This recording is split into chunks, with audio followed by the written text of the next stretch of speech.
Mark, thanks. And as these storms are heading into our region, it's important to make sure that you're prepared. We've got the Washington County, Tennessee Emergency Management Agency Director Evan Clyburn with us today to talk a little bit about some ways that we can stay ready for these storms. Evan, thanks so much for joining us. You're welcome. Well, first off, how are you and your team preparing for what's to come? We started prepping probably Monday, early Tuesday, initiated plans for first response, public utilities and services. Just basically preparing, getting ready. We've got several already pre-staged specialized rescue units. Additional services for law enforcement, fire, EMS, and 911 are on standby. Have been for the last 48 hours, closely watching that. As the storm approaches us closer, I'm forward staging units near areas near the river, areas of concern where we normally get high water marks. So that's a constant look. We're monitoring the weather pretty closely, working closely with the street and water departments. So hopefully we're going to experience some impacts, but hopefully we can make it a little bit better for folks with our response. Yes, and so obviously you all are preparing, but what do you want folks at home to know, and how do you want them to prepare for situations like this? Just ask folks to be patient, for one, when they call 911 or respond for services for downed trees and that kind of thing. But just to use some common sense, don't drive through high waters. The adage, turn around, don't drown. If you see standing water, don't do it. Stay indoors when we start experiencing some of the high winds or tornadic effects. Stay closer to interior rooms. Do some things to prepare for yourself to be more self-resilient. Keep spare water, batteries, flashlights.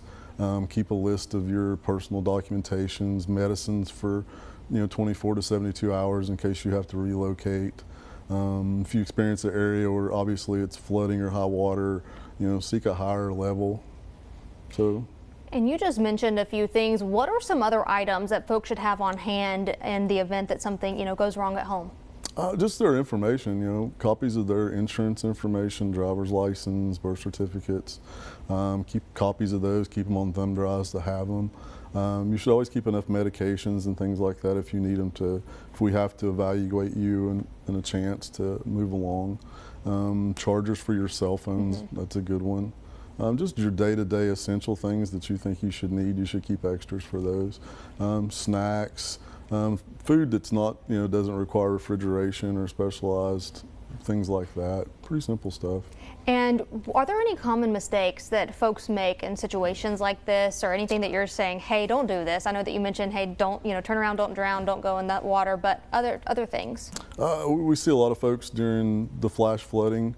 Water rises very quickly. They get the need that we have to get away from this or get away from that, especially if it's out an area of an access. But if they're in an area of high ground, we just ask them to be patient, that we're monitoring those areas and the water will recede quicker. So just keep a calm, level head about it.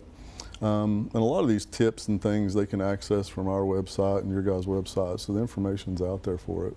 And are there any other things that you want folks to know, like if they have pets or kids or things of that nature, that you just want them to be prepared for, or just have those ideas in their back pocket? Yeah, if you have pets, it's obviously we have specialized units that handle pet rescue, and we take care of pets and animals and people especially.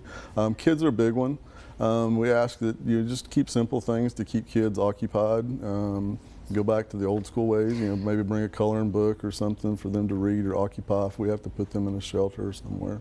All right, well, Evan, thank you so much for joining us. I know that you're extremely busy, and of course we hope you and your crew stay safe out there. Thank you. Well, coming up here